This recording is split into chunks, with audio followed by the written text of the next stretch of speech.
atbildi, vai dzīvot parāda ir labi. Teiksim, neliels budžeta deficīts ir jēdzīgi. Nauda ilgtermiņā zaudē vērtību, un mēs atdodam atpakaļ mazāk. Droši vien, bet uzņēmējs droši vien to naudu investē, nevis iztērē vienkārši. Varbūt, jā, valdība var investēt. Ja mēs ar ātrumu 2 miljardu gadā aizņemamies, tad tas ir vēl 3 gadiem.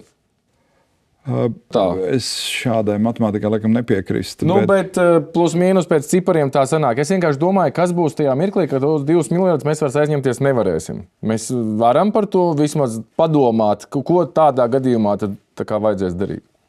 Kas tas ir par formātu tagad, kā mēs sarunājamies? Tas ir jauns, talantīgs žurnālists, mēģina izprast pasauli, mēģina saprast, kur jāstūra ekonomika, vai tagad pilsētā runā jauns politikas kandidāts, mēģina ar otru politiķu runāt. Nevar zināt, nekad nevar zināt.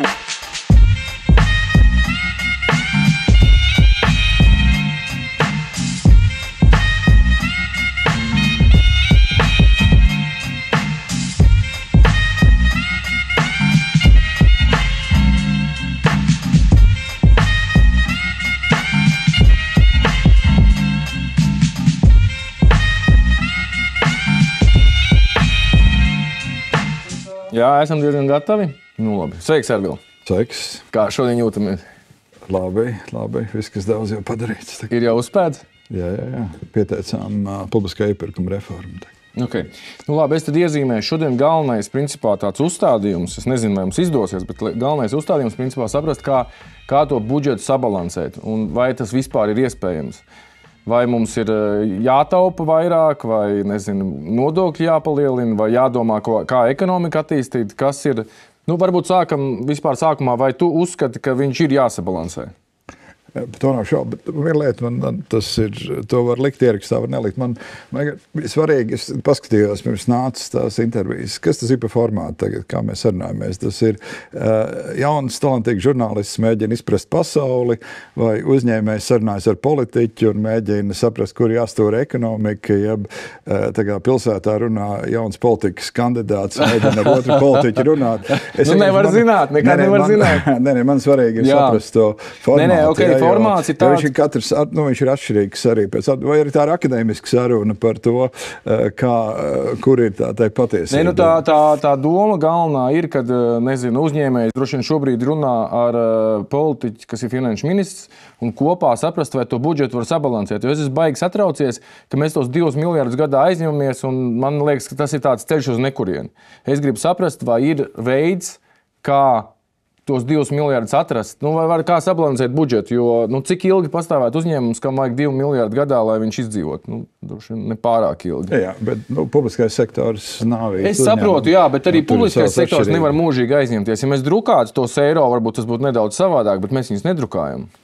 Tāpēc lielais mērķis ir tiešām saprast, vai to budžetu var sabalansēt. Okay. Jā, skaidrs. Jā, un tā ir uzņēmēja saruna ar politiku. Jā. Labi, saprat, jā. Šobrīd. Jā, saprat, šobrīd. Skaidrs. Labi, tad šaujā. Jā. Ok, vēlreiz tad par to budžetu. Ja? Tad man droši vien latviski sakot, sirds sāp skatoties, ka mēs tos 2 miljardus aizņemamies. Ja mēs investētu, es droši vien pat neko neteiktu, būtu priecīgs, bet ja mēs vienkārši iztērējam, tā kā sirds sāp skatoties, tad jautājums, vai to budžetu vispār ir iespējams sabalansēt, un tad varbūt runājam par tiem instrumentiem, kā to vispār varētu izdarīt. Labi, droši vien mums jāliek tā situācija kontekstā. Šobrīd Latvijas parāds, viņa mēra procentos pret IKP ir zem 50%. Un tādas starptautiskās finanšu institūcijas, kas mums ļoti svarīgas, ja mēs finansējam savas publiskās finanses starptautiskās finanšu tirgos, tātad novērtē Latvijas finanses kā stabilas. Mēs esam A-klases reitingā. Tād, ja mēs ieliekam Eiropas kontekstā, ir valstis ar 136% no IKP, un vairāk vidējais ir 80%. Ja? Tātad mēs esam būtiski zem tā vidējā rādītāja. Ja? Tātad mums ir būtisks rezerves parādam. Ja? Un parāds nevienmēr ir slikta lieta. Ja? Parāds nevienmēr ir slikta lieta. Atceramies, ka ir dažādi inflatori procesi. Ja? Mēs iespējams aizņemamies vairāk, tad inflācijas rezultātā mums ir jādod mazāk un tā tālāk. Tā kā to nevajadzētu vienmēr uzskatīt tikai par negatīvu parādību. Tā kā līdz šim. Un es gribu teikt, ka šobrīd, piemēram, mēs skatāmies deficītu. Pagājušo gadu plānojam 2,4% deficītu, novadījām uz 1,8%. Ja? 2,4, 1,8%. Ja? Tā kā ir mēs kontrolējam un tās finanses ir stabilas. Ja? Stabilas. Tagad mums ir tiešām stāv priekšā liels izaicinājums, liels izaicinājums, kas ir priekšā, mums ir būtiski jāpalielina savu aizsardzības pozīciju. Ja? Tātad, ja mēs tērējam apmēram 3% gadā no IKP, mums jāpieliek vēl 2% klāt. Ja? Tas ir daudz, un tas ir jādara ātri. Ja? Tas ir daudz un jādara ātri, un tad mums rodās virkni izaicinājumu.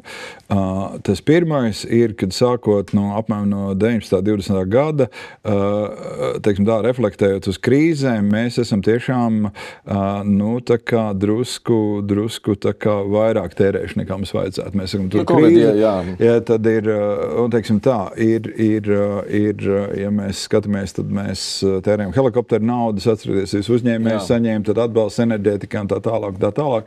Man liekas, tur bija teicēja, naudas ir vairāk nekā vajag, jā, tas nav labs teiciens. Tā kā es gribu teikt, ka tas, ja mēs skatāmies uz atpakaļ, tad tas ir izdarīts drusku vairāk. Ja mēs skatāmies mūsu kaimiņu valstis, tad Igaunija vēl joprojām ir koridorā 30-40% zemāku parādu.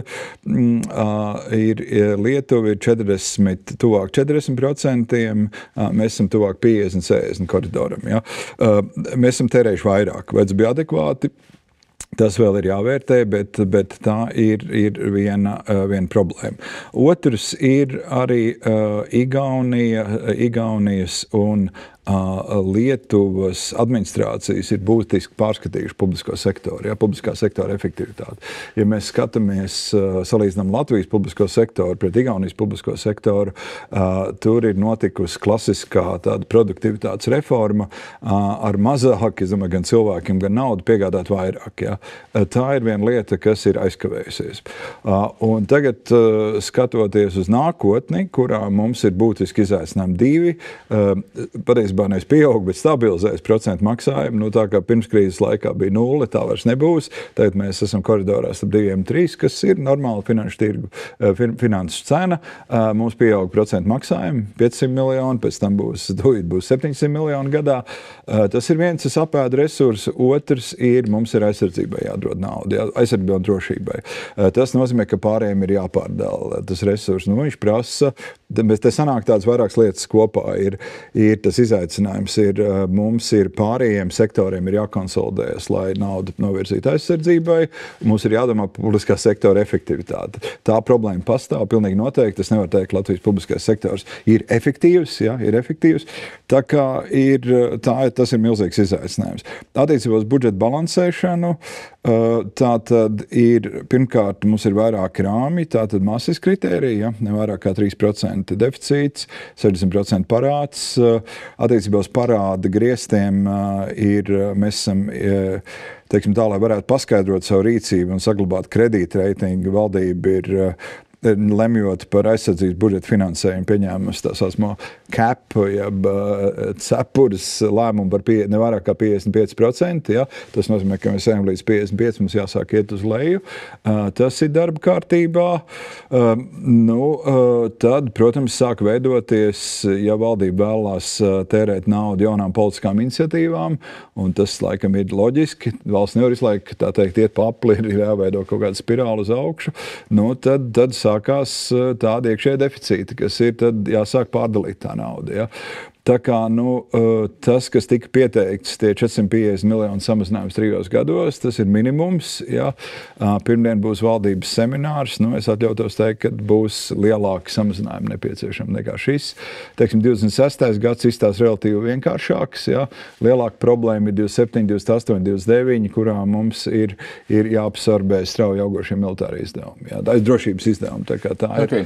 Labi, es varbūt tad mēģināšu noformulēt vēlreiz. Sakot, cik atbilde vai dzīvot parāda ir labi, teiksim, atbilde ir droši vien ir šāda, ja pie mērena parāda līmeņa, ja tas ir pareizi, ja mēs skatāmies ar uzņēmēju darbībā, man liekas, tad tas nav sevišķi gudrs uzņēmējs, ka tikai strādā ar savu kapitālu. Ja. Droši vien, bet uzņēmējs droši vien to naudu investē, nevis iztērē vienkārši. Varbūt, jā, valdība arī investē, bet tad ir otrs jautājums, ņemot vērā ģeopolitiskos riskus, kāda eksistē, un ne tikai militāri, bet arī tirzniecības riski vispārējie, valdībai ir vajadzīga rezerve. Ja?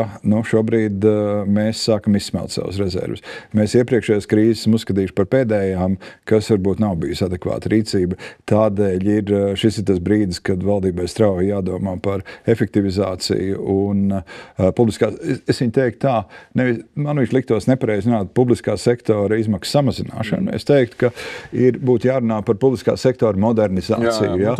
Ar mazāk, bet labāk. Ja? Okay. Tas būtu tā galvenā jēga. Okay. Tā kā tas ir neatliekama darba kārtībā. Labi, tad cik es saprotu no valsts kases, ka viņi ir pateikuši, ka vēl var aizņemties 5,5 miljardus. Plus mīnus.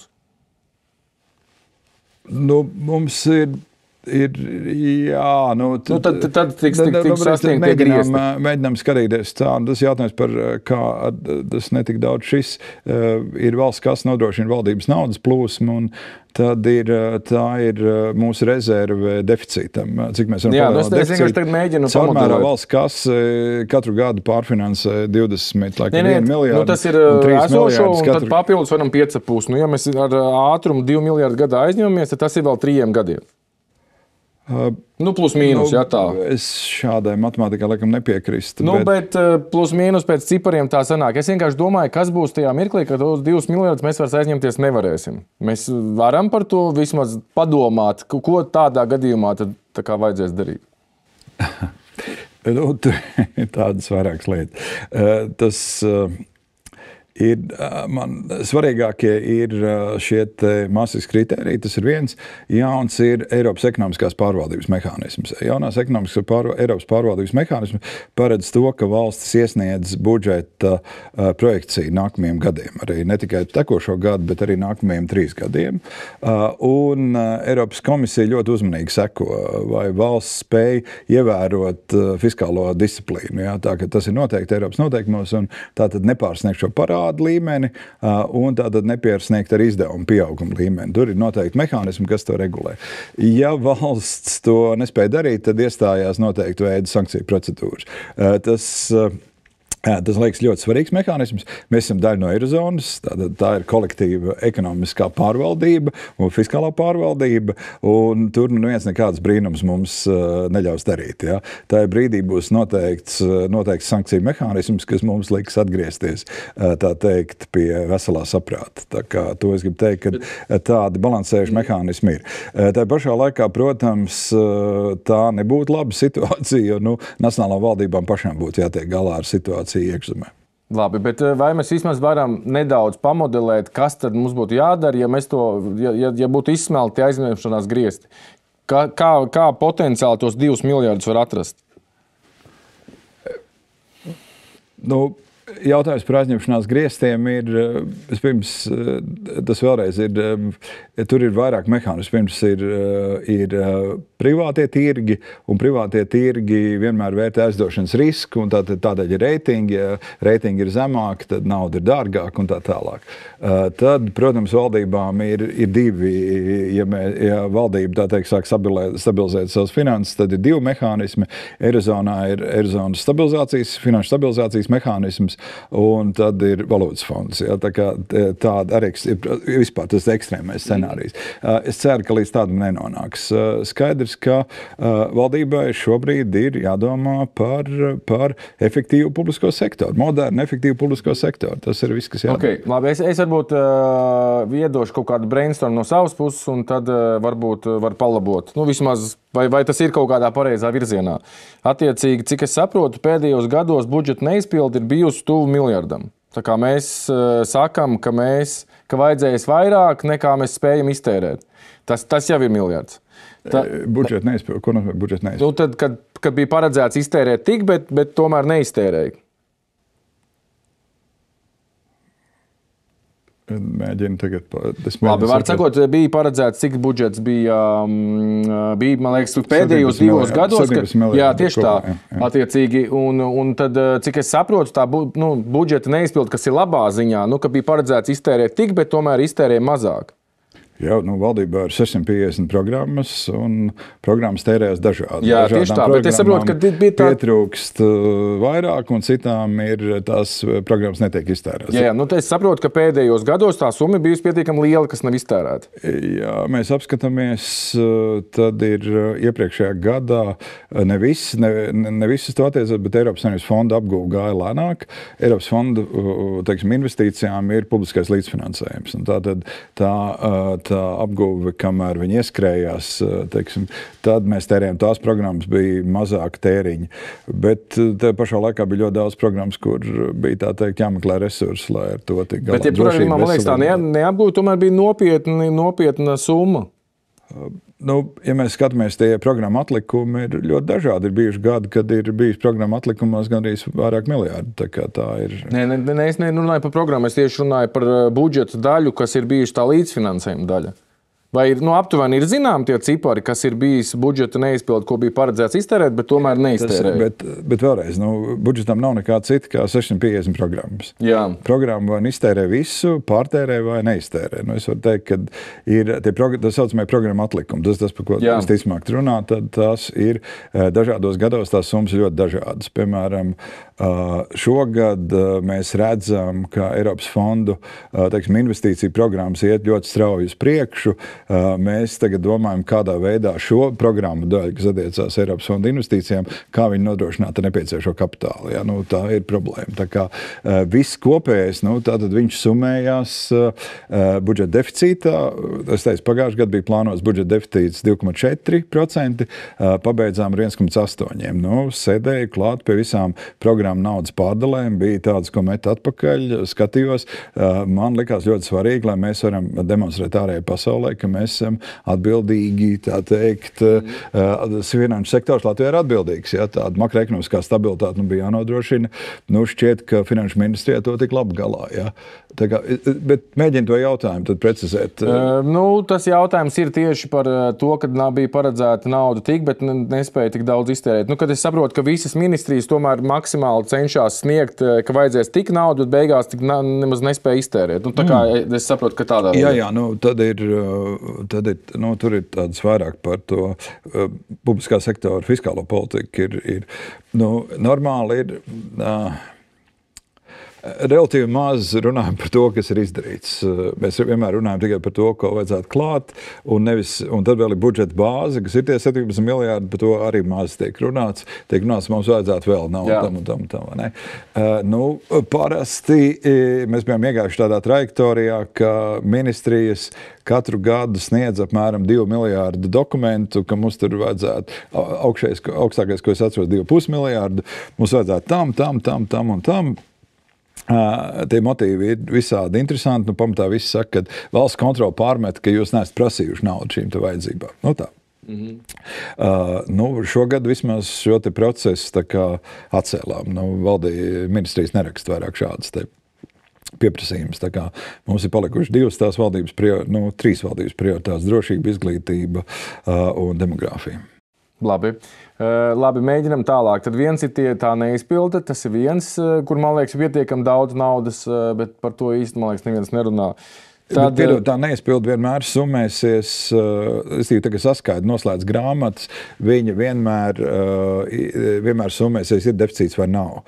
Pareizībā varētu tā neizpildu būt vēl labāk, un tam deficīta, jo deficīts vairāk tuvojas nullē, jo labāk, kopumā. Jā, protams. Jā, tā būs svarīgi novērtēt, lai nav sajūta, ka kaut kur stāv nauda, kas netiek izlietot. Labi, tad kaut kādas vēl, šodien ideja ir mēģināt atrast idejas, kur tā nauda vispār varētu būt. Ja, tad es mēģinu skatīties tos virzienus, kur viņi var būt, un mēs varbūt kopā kaut kā viņus varam atrast. Par budžetu iet runa. Par budžetu iet runa, jā. Tad nākamais, kur man liekas potenciāli... Tas varētu ienākt un veidoties ietaupīt. Par abiem varam runāt, jo abi palīdz. Abi palīdz, jā. Tad nākamais, kas man liekas, ir tā pati izglītība un veselība, kad potenciāli Kā es to skatos, droši vien daudz nepiekritīs, bet principā vajadzētu veidot kaut kādus centrus, kaut kādus 6 vai 7 vai 8, kas ir galvenās pilsētas. Tur, Daugavpils, Latgale, tur kaut kas pa vidu vēl būs, tad Rīgā. Liepāja, Ventspils, varbūt Saldus. Var sakot, kaut kādus galvenos centrus, un tur arī būtu kaut kādas tās slimnīcas un skolas. Vai mēs varam to visu lielu tīklu atļauties? Tas ir lielais jautājums. Es domāju, tad varētu referēt uz vecu. Tas, man liekas, bija Pasaules bankas un, man liekas, arī Somi piedāvāja šādu modeli, ka abām universitātes slimnīcām vajadzētu uzņemties atbildību, ka universitātes slimnīcai katrai par 900,000 iedzīvotājiem, ja? Un visas lejupieejošām slimnīcām vajadzētu noteiktā veidā piederēt universitātes klīnikai. Tad universitātes klīnika organizētu teritoriālu veselības aprūpi, pielemtu, kurā vietā kas notiek, ja? Un kas ir ekonomiski jēdzīgi turēt kādu pakalpojumu, restīvi tas būtu saistīts ar palīdzības sniegšanas adekvāti. Teiksim tā, jebkura uzņemšanas nodaļa būtu universitātes slimnīcas uzņemšanas nodaļa, ja tev ir vajadzīgs relatīvi neliels pakalpojums, ar vecumu saistīta kāda apkope, tikpat labi to tu var dabūt vietējā slimnīcā, ja tev ir vajadzīga kāda ķirurģiska iejaukšanās, tā ir reģionāla, ja tev ir vajadzīga asinsvada vai sirds vai kāda cita ļoti sarežģīta operācija, tad tev nekavējoties nogādā universitātes klīnikā. Ja? Tas ir ļoti vienkārši risinājums. Ministrija sāka to darīt. Man liekas, šeit tas bija ar Daugavpils slimnīcas iegādi saistīts. Šobrīd politiski apsvērumu dēļ ir grūti tikt uz priekšu. Kā es teicu, tās ir pašvaldības slimnīcas, bet man liekas, tā situācija ir to, ka publiskam sektoram resursi ir mazāk, tā ir laba iespēja izkustināt šo vietu. Uz to konsolidāciju tomēr jāiet. Viennozīmīgi, jo konsolidācija atrisina ļoti daudz jautājumus. Ja mums veidojas 2 lieli veselības aprūpes pārvaldības centri universitāšu klīnikās, ļoti skaidri var pieņemt lēmumus, kādā veidā mēs organizējam to lejupējošās klīnikās. Jo šobrīd notiek diezgan dīvainas kustības, kur reģionāla klīnika, kas nekad nebūs universitātes klīnika, mēģina sacensties ar universitātes klīniku, kas nav jēdzīgi. Tie ir publiskie resursi. Ja? Mums viņi ir jākoordinē, nevis jāveicina šādu konkurenci. Es piekrītu. Tad jautājums arī par... Es līdzīgi ar primāro veselības aprūpi ir, ja mēs skatāmies Skandināvijas caurmēr, primārā veselības aprūpi ir būvēta tādā veidā, kad nav viens ģimenes ārsts. Ja? Ir tāda ģimenes ārsta koprakses, ja? Kurā ir 3 vai 4 ārsti, bet ir pietiekami liela medicīnas personāla grupa, kura reflektē, tu neej pie doktora Bērziņa vai doktora Ozoliņa, bet šī organizācija atbild par tavu veselību. Un tad, kad tu sazinies ar viņu, pietiekami efektīvi to tik galā, teiksim, zemāka līmeņa ārstniecības sistēmas ārstniecības persona, tad tu atrisini, tu nonāc pie ārsta, bet katrā ziņā šāda veida sistēma nodrošina, kas mums visvairāk pietrūk šobrīd, tā ir iedzīvotāju veselības stāvokļa monitorēšana, ja? Kas ļauj prognozēt, ja tev ir tāda un tāda riski, un tev tas un tas var iestāties, ko ar to darīt, un katrā ziņā ļoti ātri var noķert, tev ir vēzis pirmajā stadijā. Ja to tev noķer daudz vieglāk, to ir izārstēt nekā cīnīties to situāciju pēdējā stadijā. Labi. Ja? Jautājums varbūt pabeidzot pa veselību. Amerikā, tā teikt, jau sen atpakaļ pārgāja uz obligāto veselības apdrošināšanu. Varbūt tas ir kaut kāds risinājums Latvijā? Jā, par to ir daudz diskutēts. Ir dažādi modeļi. Man ļoti simpātisks šķiet Igaunijas modelis, kur ir publiskā veselības apdrošināšana, un pret veselības sistēmu ir bez šiem te veselības pakalpojumu piegādātājiem pretī stāv apdrošinātājs. Valdība iemaksā par katru apdrošināmo personu noteikti naudas summu. Tas jau tuvojas, jau pārsniedz 1000 eiro gadā ir apdrošināšana, un tad apdrošinātājs nodrošina šo te pakalpojumu vadu, un es kā pacients, man ir savs aizstāvs, man ir mans apdrošinātājs, ja? Kurš tad manas tiesības pārzina. Mums būtu vērts diskutēt, vai mums nebūtu jāorganizē, līdzīgi kā Vācijā, ir vairāk apdrošinātāji. Ja? Būtu gan privāts, gan publisks, ja? Un, teiksim, nonākot saskarsmē ar pakalpojumu sniedzēju, man būtu diezgan liela skaidrība, ko no šī man apmaksā mans valsts apdrošinātājs, publiskais apdrošinātājs un ko man apmaksā privātais. Ja? Ja tur var iet arī tālāk. Man liekas, ka var arī nodrošinātiem cilvēkiem, kuri tāpat nestāv rindā un uz tiem valsts pakalpojumiem tāpat par naudu pērk, ka varbūt tiem maznodrošinātiem valsts arī varētu apmaksāt. Man liekas, ka tas nav obligāti, ka valstī tas jānodrošina cilvēkiem, kas nav nepieciešams. Tādās jums ir ļoti daudz, teiksim tādi, restīvi, mēs tā kā no padomu laikiem, tas veids, kā mēs uzrakstījuši likumdošanā, ka visiem pienākās viss, vai ne? Patiesībā tas tā nav, vai ne? Cilvēkiem ir ļoti liela līdzmaksājuma. Tad šo naudu ir efektīvi jāorganizē, jā. Tas arī ir viss, bet tas prasa ļoti lielu publiskā sektora, teiksim, kapacitāti, lai tādu sistēmu nodrošinātu. Tas pats jau droši vien ir arī, principā tas pats ir arī skolām. Jautājums, vai mēs varam atļauties tās 1000 skolas katrā pašvaldībā, ne 1000, bet pie... Tik daudz nav, tik daudz. Nē, 1000 nav, jā, bet 640, viņas arī katru gadu paliek mazāk, bet vēl joprojām, man liekas, ka... Skolu skaits strauji sarūk, tur ir ļoti daudz vēl tādu diskutējumu jautājumu un arī tādu, kas mums ir galvā milzīgi stereotipi, kam kā ir jābūt, bet tā sistēma ļoti mainās. Tas viens ir, ka mums ir skola viss vienā mājā, vidusskola, pamatskola, sākumskola, pamatskola. Ja? Ir viens jau sāk veidoties kā vidusskola, kā atsevišķa institūcija. Ja? Un tā vidusskolas galvenais uzdevums ir nodrošināt tev pārēju uz akadēmisko vidi, ja, lai tu vari mācīties. Un tad tev palīdzēt norientēties dažādos priekšmetos un tā tālāk pamatskolā, lai tu būtu efektīvs tā saucamā PISA testā. Tad šī ir tā orientācija. Tur vēl ir ļoti daudz darāmā. Igauni to atrisināja pārņemot uz brīdi valsts pusē vidusskolas un pašlaik tas efektivitātes jautājums vairs nav darba kārtībā, bet paliek labāk. Tas notiek, un tagad ar jauno programmu skolā, vēlreiz šodien skatījos, ja mums izdosies dabūt datus, izmaksu datus skolas līmenī, tad jau mēs tiekam, tā teikt, pie izmaksas punkta un sāksim skatīties no otras puses, kas ir jēdzīgi izmaksas, lai to darītu, bet vienmēr mums jāatcerās, ka ir tas saucamais saprātīgais attālums. Ja? Tas bērniņš ir maziņš, viņam vajadzētu tai skolai būt tepat, lai vecāki to saprot, un tas bērniņš var aizbraukt. Nevajadzētu, pirmklasniekam stundu kaut kur braukt, vai ne? Tā kā tas ir tas būtu sākumskola. Pamatskola, jā, tā ir drusku cita situācija. Svarīgi ir kvalitāte, un tad tie attālumi varētu būt lielāki, vai ne? Un attiecībā uz vidusskolu šeit pilnīgi mierīgi uz tehnikumu, Valmieras tehnikumu viens no labākajiem. Bērni brauc no visas Latvijas un mācās. Nekāda problēma tur nav. Ja? Mums šķiet, ka tam ir jābūt tepatās. Nē, vidusskola ir kaut kas cits, un vidusskolā jau skolotāji ir akadēmisks pēc būtības personāls. Viņam ir jāvar iemācīt fizika, ķīmija jau tādā līmenī, lai nodrošinātu pārēju uz akadēmisko vidi. Ja? Tā kā ir šis lēnām notiek, neiet viegli. Tas tā ir taisnība, bet nav tik traki. PISA rādītājs mēs esam nedaudz virs vidējā, vidusskolā mēs varētu gribēt drusku labāks rezultāts. Okay, labi, tad vēl joprojām es turpināšu mocīt par to sabalansēšanu. Es vienkārši domāju, kā ir iespējams vispār, teiksim, arī varam nedaudz par to 150 miljonu meklēšanu parunāt. Ja? Tad kā teiksim, esot koalīcijā ar progresīviem, kā to vispār var izdarīt? Ja principā visiem ir lūgums atnest priekšlikums, kā mazināt, un tad, protams, arī visi saprātīgi partneri to atnes, un tad progresīvie pasaka, kad viņi neredz iespēju neko vispār samazināt. Šādu politiku, kā ar tādiem sadarboties? Es drusciņi aizstāvēšu progresīvi. Labi. Nē, man ir tiešām ministri un ministrijas. Un tas liels, es vienmēr saku, ļoti svarīgi ir arī ministrijas, ministrijas spējas. Piemēram, mans ar vienu vairāk tāds favorīts ir cieņa dziļi rodās pret Tieslietu ministrijas valsts sekretāru. Ja? Ir cilvēks ar ļoti lielu atbildības sajūtu, viņš tiešām meklē risinājumus.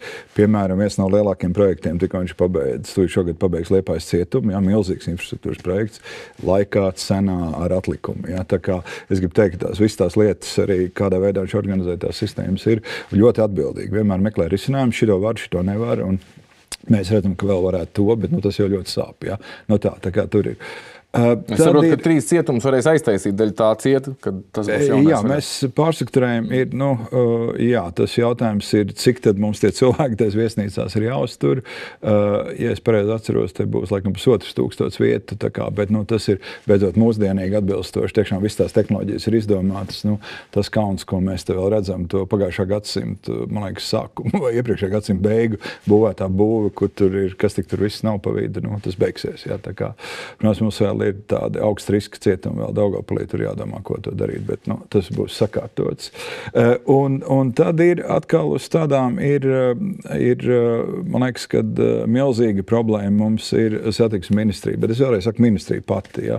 Jo tā ir ministrija, kura, teiksim, saskarās ar milzīgiem tāda pasaules mēroga izaicinājumiem. Ja? Mēs runāsim droši vien jautājumu par Baltiku, ja? Viņa ir globāls spēlētājs, tūlīt būs pie miljārda eiro apgrozījums, ja? Un tas ir jāvar novadīt. Tev kā akcionāram ir jādomā par visiem izaicinājumiem. Ja? Un visu laiku lielā mērā ministrija nav bijusi tas, kad būtu spējīgs tā kā ar to tik galā. Uz valdības galda nonāk visu laiku kaut kādi jautājumi, kas valdībai jārisina, kas normāli būtu jārisina valsts kapitāla sabiedrība iekšpusē vai kā savādāk. Otrs lielais, manuprāt, ir tāda ļoti smags grābeklis ir Rail Baltica vadība, ja? Kas atkal ir milzīgs paneiropas projekts, ja? Un vienkārši viņš ir vadīts katastrofāli. Mēs skatāmies laika kavējumu ziņā un izmaksās, mēs esam tur, kur mēs esam. Mēs vispār varam viņu atļauties? Es vienkārši pabeigsim šo pirmo jautājumu. Ja? Un tad ir tas jautājums, tas satiksmes ministrija ir tas budžeta samazinājums ir neizbēgams. Pirmajā scenārijā ir ministrija atnesa, un ministrs jau balstās lēnām uz to, ko ministrija sagatavo šos datus. Un tad viņi atnesa, un tad pēkšņi kaut kā tur, man grūti pateikt, vai tā bija kaut kāds iekšējas kustības ministrijā vai kas, pēkšņi tu tad nošūpojas viss dēļ ceļiem vai dēļ kā. Finanšu ministrijai, kā pasaka, mēs jau skatāmies resursu kopumā. Mums viena, otra vai trešā programma, atvainojot, tas ir jūsu jautājums, vai ne? Un tā kā tur ir. Attiecībā uz kultūras ministri, tā vienkārši ir, kultūra ir super jutīga tēma, jebkurā kultūras vietā, tiziet man, vai tie būs pieķersies kāds teātriem, vai kultūra kapitāla fondam, vai operai, vai tautas, tā teikt, teiksim, tāda amatieru teātris kustība, vai kam, tur būs, jebkurā mirklī būs skarba sociāla reakcija. To pirmo ministrs piedāvājumu bija tādas, tā kā apstīties, vai ir jēdzīgi organizētas lielais mūzikas un mākslas skolu tīkls, reakcija bija skarba, tā, ja. Pašlaik ir, ministri šodien runā ar premjerministru, tā kā skatīsimies, kas tur būs, bet, tas izmaksas samazinājums būs nepieciešams, tur neko tiešām nevar darīt. Tā kā tie 150 miljoni ir tikai minimums, un tas ir pamats, lai gan sastādītu 6. gadu budžetu un veidot bāzes izdevumu samazinājums 27. un 28. Labi, bet tie 150 no 2 miljardiem, kas jāizņemās, tātad, tas pat, es nezinu, cik tas sanāk, 7,5% no tā, kas jāizņemās, bet, labi, tā ir tāda ļoti, ļoti maza daļa īstenībā, kas ir jāatrod. Uz ko tad ir domā ilgtermiņā, kā to risināt? Kas tad? Tagad atkal vēlreiz ar to aizņemšanos mēs pārfinansējamies pa 2-3 miljardiem, restīvi, teiksim, neliels budžeta deficīts ir jēdzīgi. Ja? Ir jēdzīgi. Nauda ilgtermiņā zaudē vērtību, un mēs atdodam atpakaļ mazāk. Tagad tas ir vēlreiz arī uzņēmēju darbībā. Es piekrītu tam principam, ja viņi investē, bet vēlreiz izglītības izdevumi ir investīcijas. Ja? Veselības aprūpes izdevumi ir investīcijas. Ja? Mums ir nepieciešami, mums ir svarīgi, ka cilvēki ir veseli un, tā teikt, var aktīvi darboties. Izglītība ir patiesībā lielākā ilgtermiņa investīcija, par to mēs ļoti maz runājam, ja, par cilvēku kapitāla attīstību. Ja, mēs runājam par visu ko citu, bet par svarīgām lietām. Un šis ir arī tā ir viena, un jo viņi efektīvāk organizē. Tas jau ir tas, kā valsts tiek uz priekšu, lielais konkurētspējas elements ir. Ja. Tā kā publiskā sektorā ir, protams, mums ir sociālais bloks, ja, kurā ir, bet atkal tā ir investīcija sociālā mierā. Ja. Ir cilvēki, kas netiek līdzi, ja, visiem tiem procesiem viņiem palīdz sabiedrība. Tādēļ jau mēs esam Eiropas Savienība, kur ir labklājības valsts, kur palīdz tiem, kam iet grūtāk. Ja? Tā kā viņas ir savu veidu investīcijas, to nevar skatīties tikai kā tērēšana. Ja? Ierēdniecība jau arī. Ierēdniecība mums ir, kas ir ministrijās, ir 3000 cilvēku apmēram. Ja? Ja tā ierēdniecība ir tiešām pasaules klases un viņi spēja nodrošināt to visu, ko mums vajag, valsts sniedz apmēram es teiktu, ap 1000 dažādas pakalpojumus. Ja? Mēs jau maksājam par tiem pakalpojumiem. Ja viņi to spēja nomenedžēt tādā veidā, lai tie pakalpojumi ir konkurētspējīgi ar Igauniju, Lietuvu, ar Franciju, Vāciju, Ameriku, ja? Tad tā ir investīcija. Mēs jau investējam pakalpojumā. Ja? Tā kā ir daļa, kur mēs varam teikt tērēšana, bet tas ir atkal, tagad ir, piemēram, hospice izdevumi. Ja? Mums beidzot valdība pieslēdzās tam, un tagad mēs tad veidojam sociālo aprūpu mājās, palīdzam ģimenēs šajā trakajā situācijā. Daudz, protams, nav tā, ka visi zina, kas tur jādara ir, vai ne? Un tad nāk profesionāli dienesti, kas palīdz to jautājumu atrisināt. Manuprāt, ļoti jēdzīgi, vai ne? Tā varētu diskutēt, kas tas tāds ir. Es domāju, ka arī tur var pastīties, ka tā ir investīcija tajā, kad cilvēki cieņpilni viņiem ļauj aiziet. Otrs arī ģimenei palīdz, ja, ka neuzkrauj to slogu ģimenei un atbalsta viņus ļoti grūtā brīdī, kad kā tikt ar šo galīgi nevienkāršo situāciju galā. Tā kā uzmanīgi teikt, ka viss ir tikai tērēt. Viss, protams, nav, bet... Jo viņš ir tāds stereotips. Tāds stereotips. Bet vai valsts varētu darīt labāk? Noteikti, ja. Labi, tad vēl kaut kādas idejas mēģināšu piedāvāt. Piemēram, labi, ar ko sāksim? Sāksim ar Igauniju. Igaunijā, lai tuvinātu to nulles budžetam, man liekas, ka viņi jau diezgan tuvi ir nulles budžetam, vai ne? Igauni.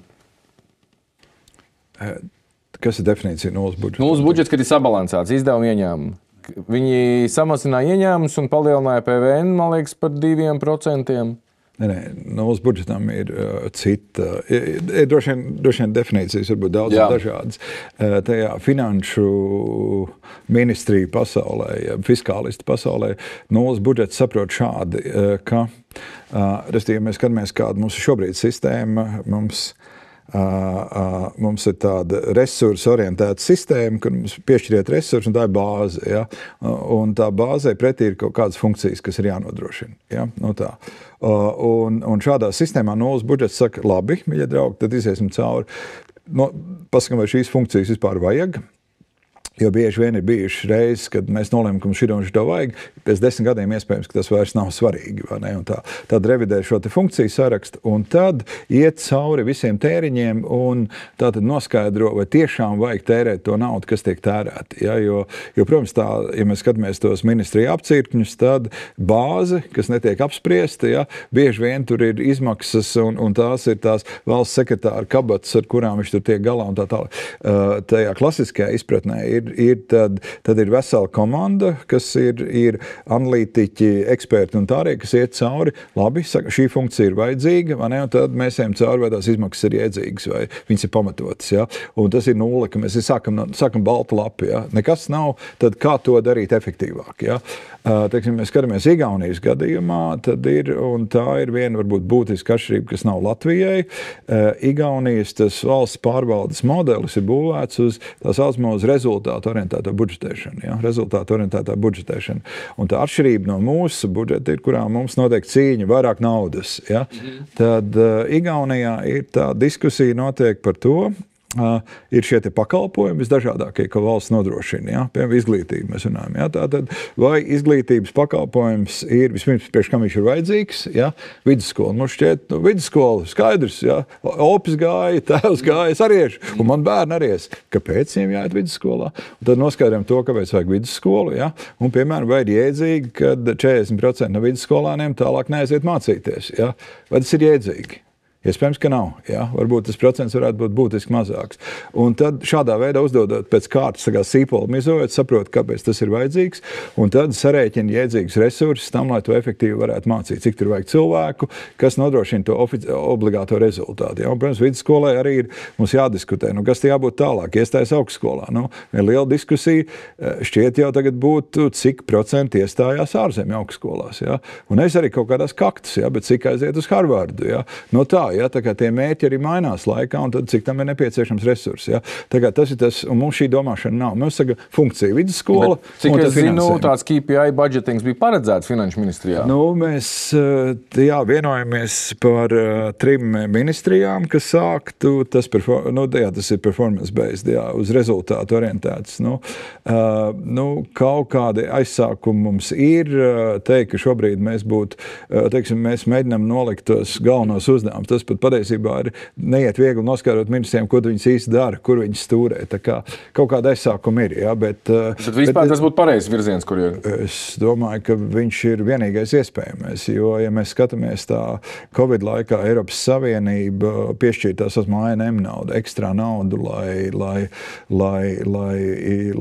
attīstītu Eiropas Savienības telpu ekonomisko, tad tas viennozīmīgs vērtējums bija visās tajās valstīs, kur uz rezultātu orientēta budžetēšana, viņa diezgan skaidri ir devusi būtiski labāks rezultāts nekā citiem. Es tikai atšķirība ir tajā, ka mēs sakam, mums vajag naudas vairāk digitāliem pakalpojumiem vai IKT vai kaut kam tam. Tajā brīdī ir šie pakalpojumi. Es teiktu, Latvijas gadījumā tas varētu būt 1000 šādu pakalpojumi.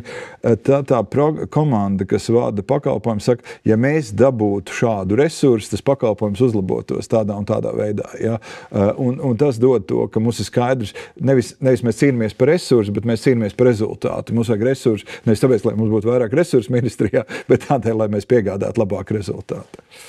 Labi, es nezinu, vai varēju uztvert to domu. Nē, es sapratu to domu. Es vienkārši domāju, es arī gribu varbūt paprasīt precizējošu jautājumu par to, cik ļoti pašas ministrijas un visi cilvēki ministrijā, cik viņi vispār ir pretīm nākoši šādām jaunām idejām. Jo, protams, ir ērti 95% budžeta katru gadu kopēt, un tad fiskālā telpa 5% bišķi pastrīdās un dzīvo tālāk. Cik ļoti ir viegli mainīt, cik teiksim, tur, nezinu, valsts sekretāri un tā tālāk ir pret kā šādām jaunām darbībām, vai cik tomēr sadarbojās? Es teiktu, tas ir ļoti atšķirīgi pa ministrijām, un ministriju kultūras ir ļoti atšķirīgas. Es teiktu, tādā kopumā, teiksim, tā ārējā vide tādā ātrumā mainās un nāk ar tādiem izaicinājumiem, kas saka, ka manā izpratnē vismaz būtu, ka publiskam sektoram ļoti nopietni būtu jādomā par izmaiņām. Un te mums ir jāatšķir, ir 14 politiķi, labi, 100 saimā, 14 ir ministri, vai ne?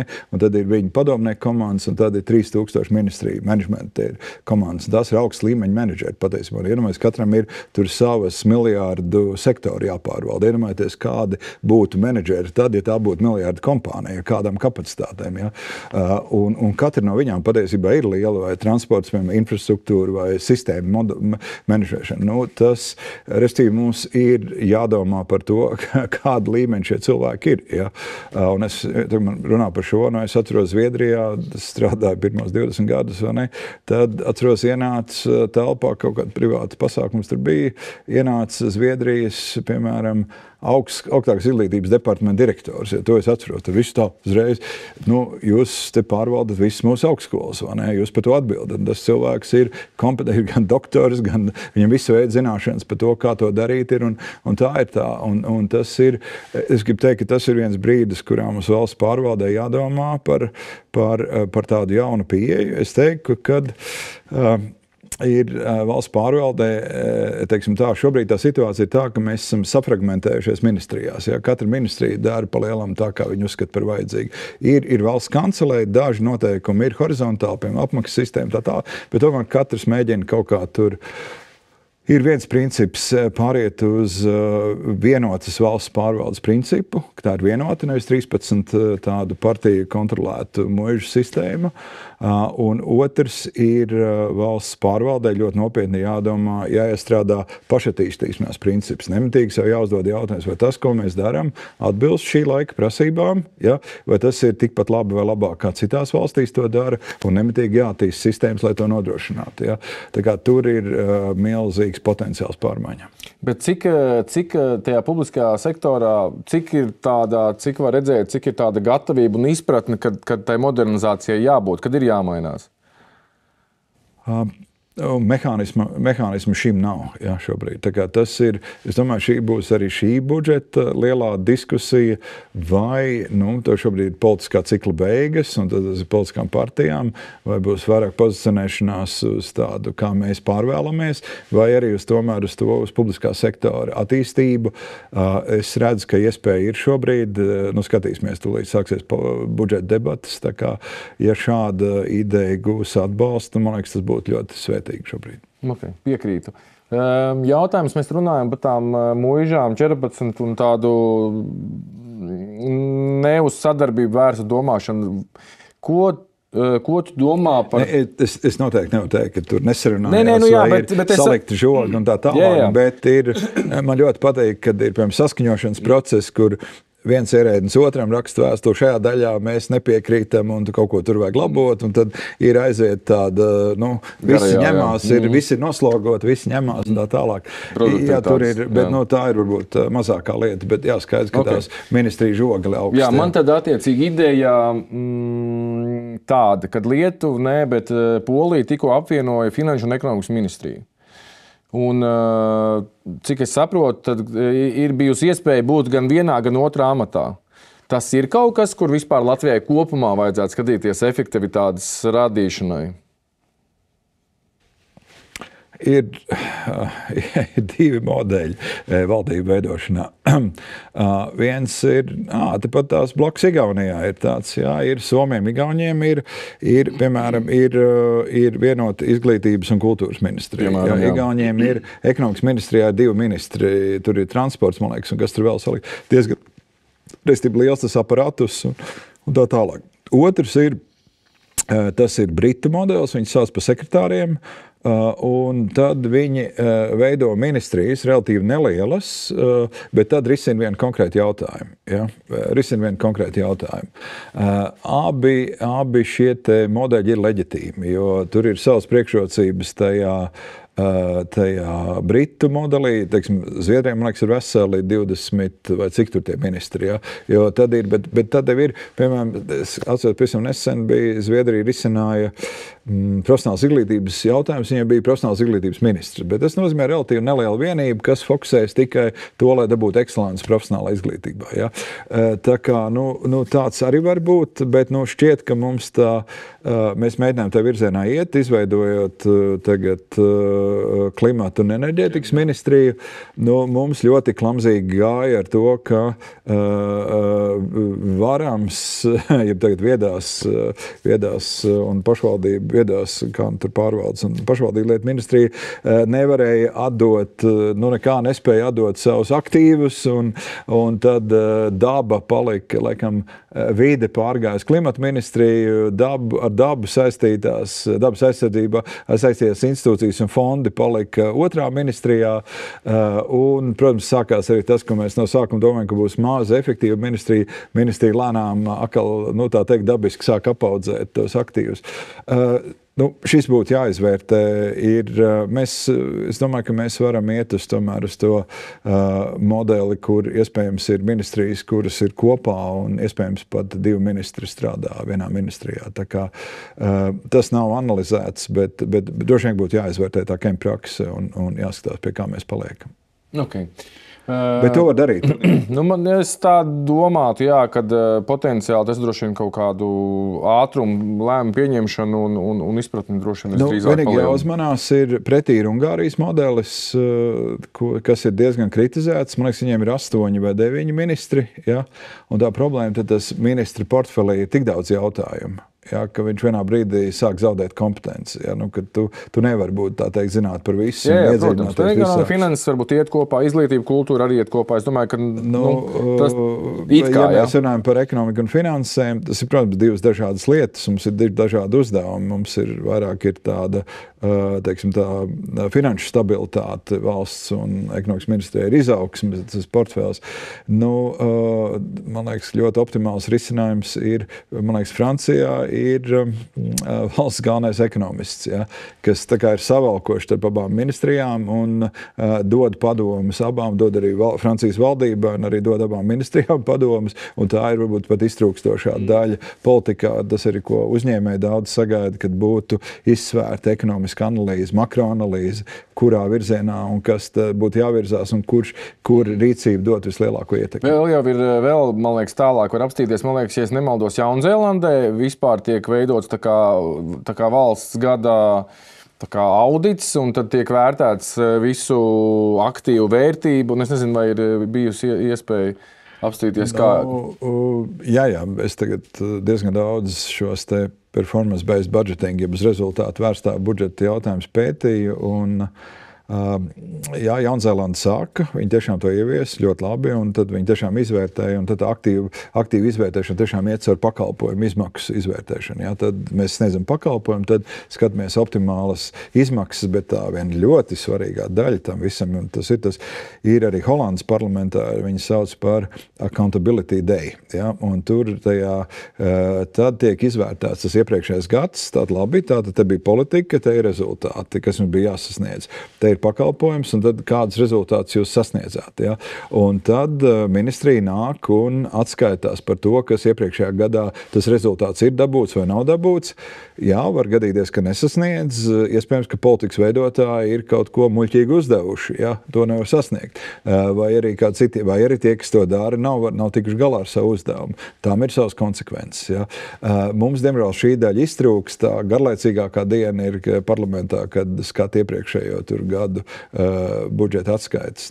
To kaut kā gan ļoti gribētos mainīt. Tas attiecās, ka tu pārskati, kam tu izlieto bāzi, kāda ir uzdevuma, vai tie uzdevumi ir sasniegti. Ja? Un tā, manuprāt, tā būtu ļoti svarīgi izmainīt to valsts politiku no tās funkciju finansēšanas uz rezultātu finansēšanu. Mēs varam diskutēt, vai tie rezultāti ir jēdzīgi, kas jāsniedz, jā, bet tad mēs virzamies, tu dabū virzību, ne? Savādāk mēs ejam papu. Piekrītu. Labi, daudz šodien runājām par Skandināviem.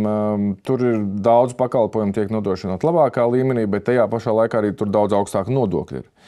Tad jautājums, kāds varbūt ir viedoklis par to, vai Latvijā cilvēki būtu gatavi maksāt augstākus nodokļus, lai saņemtu arī labāku pakalpojumu. Jo tu nevari saņemt labāku pakalpojumu, ja tu maksāsi salīdzinoši zemus nodokļus. Bet jautājums, vai ir gatavi cilvēki maksāt, vai tas ir kaut kā pētīts un analizēts, vai cilvēki būtu gatavi maksāt lielākus nodokļus. Drīzāk uzņēmēji, man liekas, tas sloks uz strādājušiem jau ir pietiekami liels.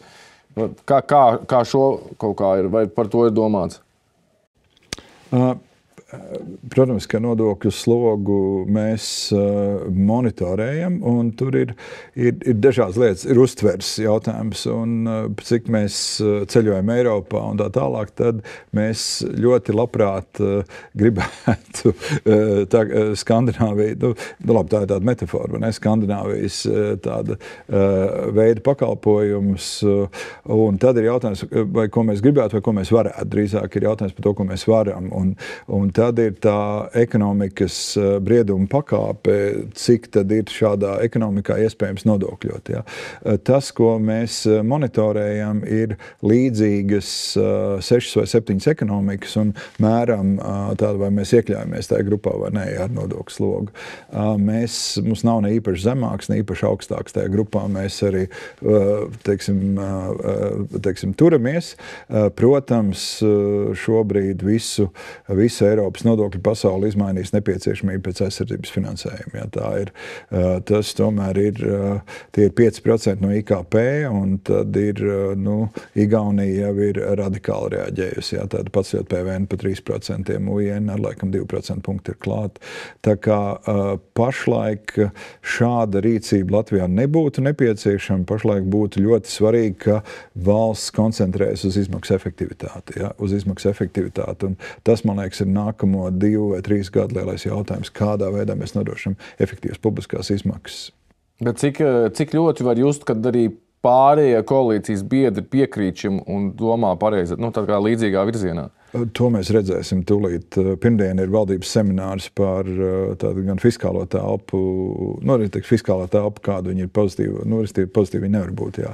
Bet par pamatrādītājiem, un tad aizies nākamās nedēļas būs, budžeta taktikas debatas. Tā kā tad skatīsimies, kas nāks ārā. Man arī varbūt kaut kāds tāds filozofisks jautājums, tad attiecīgi es vienkārši domāju par progresīviem. Viņiem jau ļoti viegli teikt, ka aizņemsimies, ka visi jātērē vairāk, jo tas akcionārs, kas ir tas vēlētājs, viņš jau grib to dzirdēt.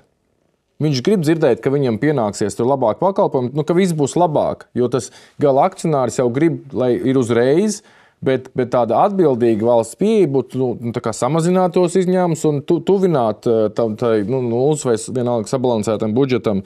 Kā vispār ar tādiem cīnīties, kas vienkārši saka, ka naudas ir vairāk nekā vajag, neko nevajag taupīt, jo tas akcionārs jau to vēlās?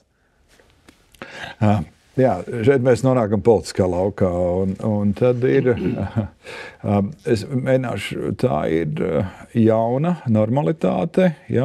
Latvija līdz šim izvairījās no kreisas politikas, no kreisas domāšanas. Tas ir bijis tas, bet tam ir tas tā saucamais pendulum, jeb svārskaņas svārstās no kreisas līdz labas, tādēļ arī politiskās partijas dažādiem pozicionējumiem, uzskatiem un tā tālāk. Ir ārkārtīgi interesanta šī te parādība, nav vērts apspriest, vai viņi ir labi vai slikti, viņi vienkārši ir. Ja?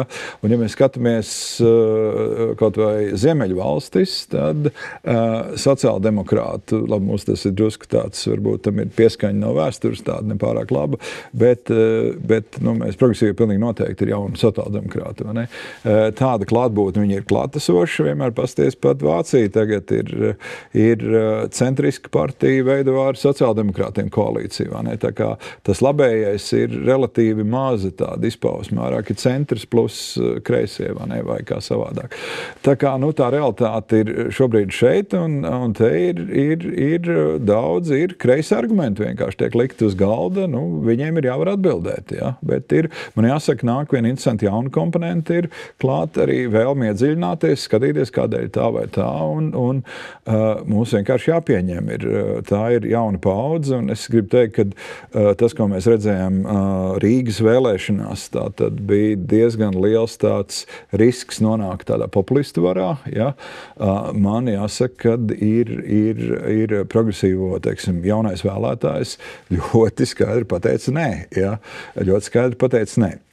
Kas gan ir cita daļa visā ir ārkārtīgi interesanti, ir ar progresīvo vēlētājiem, viņiem samērā maz interesē, ko dara viņu ministri. Ja? Tā ir vēl viena interesanta parādība, kas līdz šim politikā nav bijusi. Ja? Tā kā viņi samērā maz uztrauc aizsardzību vai kā iet vienam vai otram vilcienam. Kultūra, jā, varbūt vairāk, bet kopumā tā ir jauns ietekmīgs politisks spēks, ar ko mums vienkārši politikā ir jārēķinās. Ja? Ka tā kreisā politika ir klātesoša, bet man jāsaka, ka arī iepriekšējā nodokļu diskusijā viņi arī bija klātesoši, un mēs veidojam to darbspēku nodokļu slogu samazinājumu. Pirmo reizi bija tāda reāli jau šķēlās pa politiskām līnijām. Centristiem bija un labējiem bija ļoti grūti, bet tad sabalansējam, atradām. Tas tādēļ nenozīmē, ka es kļūstu kreisi politiķis, bet ir, man jāsaka, tā, kas mums ir bijis Latvijas lielā problēma, Gini indeks, tā ienākumu izlīdzināšanos, mēs izkustinājām no vietas. Ja, pirmo reizi acīm redzam, viņi ir, iedzīvotāji ar mazākiem ienākumiem spēja, tas nodokļu sloks viņiem ir samazināts, viņš samazinās. Ja. To arī, Bits kungs ieskaitīt tādos labējos politiķos, ja, ne politiķi, labi, sabiedrības pārstāvji, bet tomēr arī viņš to novērtēja, ka tas ir rezultāts, kas ir iegūts. Tā kā es gribu teikt, ka tur nav tikai negatīva tā noskaņa. Attiecībā uz politiku vienkārši tā ir, un to ir jārēķinās, un viņa klātesoša tā politika. Ja. Tā kā tur ir jādomā, kā ar to strādāt, un tas ir liels uzdevums. Veidot centra politiku un veidot labēju politiku. Ja? Tā kā tas ir tāds, ja mēs to nedarīsim, mēs ļoti ātri iebrauksim populismu laukā. Kāds būs tad, Lielbritānija ar to cīnās, Vācija ļoti uztraucās par to, ja? Tā kā politiķiem ir jauni uzdevumi. Ja? Atrast labs līdzsvars. Pieminot to pašu Lielbritāniju, ja tad arī tur principā tiek atcelts tas non-dom, es nezinu, kā tas latviski saucās, bet nodoklis un principā nodokļi, kas tev ir ārpus Anglijas, ka tev par viņiem jāmaksā nodokļi. to pieņēma likumu. Var sakot, bija pirms jau, man liekas, aprīlī stājās spēkā. Un kopš, principā, jā, un tad kopš aprīļa jau tur ir pamatuši Angliju, man liekas, ka 20,000 miljonāri, var sakot, visi cilvēki ar pietiekami lielu kapitālu, tad vienkārši migrē. Ja? Man liekas, kad nav tas tik vienkārši tagad, nezinu, liksim lielākus nodokļus bagātajiem, un tad tā kā tur viss izlīdzināsies. Man liekas, mūsdienās tas viss ir tik globāli un tik viegli aizbraukt. Visi, nezinu, pusi aizbrauc uz Dubaju, pusi uz Itāliju, citu uz Spāniju.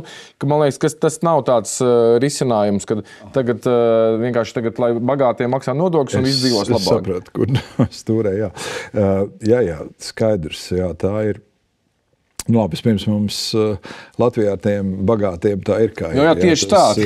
Vēl nav saražot. Nav saražot vēl, jā. Tā kā, ja mēs skatāmies tā uzņēmumu aktīvu bāzi būtiski, man liekas, pat trešdaļa atpaliek no Lietuvas un Igaunijas. Tā kā tur ir vēl ir kur augt, un tur mums tā kapitāla veidošanās Latvijā būtu svarīga. Un, protams, viena refleksija no pagājušā gada tās nodokļu reformas, kura mēs arī vienojamies, ka tas ir jāizvērtē, ir, piemēram, mēs mēģinām vienkāršot iedzīvotāju ienākumu nodokli, ja, un tad uz visu uzlikām vienu to likumu.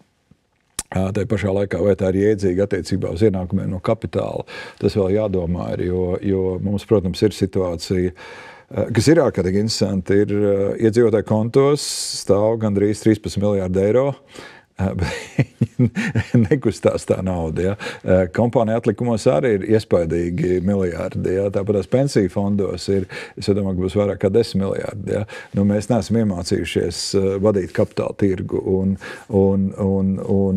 ļaut šim kapitālam strādāt iekšējā tirgu. Nu, obligācijas, gan obligācija tirgus, tā ekspansija šobrīd, kas ir, man liekas, pār 50% tā ir iespaidīga šobrīd. Nu, kaut kas tur notiekās. Ja.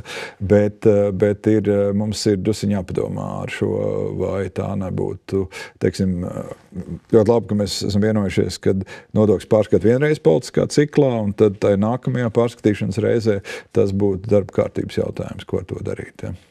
Labi, tad minēja Lietuvu un Igauniju, ka viņi tomēr ir, viens saka 15, cits saka 20, tagad jau saka 25 gadus priekšā. Kas ir, varbūt, kas ir tas, kāpēc mēs tik daudz atpaliekam? Varbūt, nezinu, ir...